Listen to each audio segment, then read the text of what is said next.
Սուրբ Բարդուղիմեոս առաքյալի գործունեության մեջ իհարկե հետաքրքիր դրվագ է հոգյաց վանքի հիմնադրումը եւ այստեղ նա փաստորեն զետեղել է այս եկեղեցում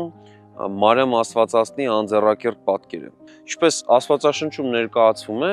նա չի հասցնում հրաժեշտ տալ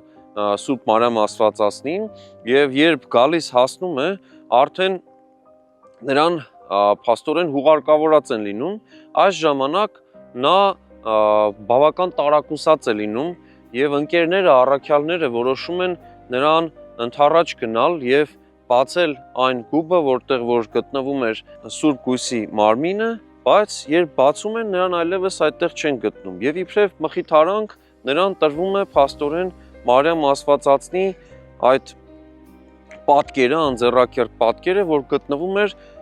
Հովանես Ավետարանչի, Հովանես առաքյալի մոտ եւ այդ մխիթարանքը փաստորեն նա իր հետ բերում է որպես կարևորագույն սրբազան մասունքներից մեկը Հայաստանի տարածք։ Եվ սրանով նաև հետագայում բացատրվել է Մարիամ Աստվածածնի նկատմամբ առանձնահատուկ այն մոտեցումը, վերաբերմունքը, որ հայկական միջավայրում եղել է ամբողջ միջնադարի եւ հետագա դարաշրջանների ընթացքում։ Նախագծի գլխավոր գործընկերն է Converse բանկը, ֆինանսական աշխարհի ձեր հուսալի գործընկերը։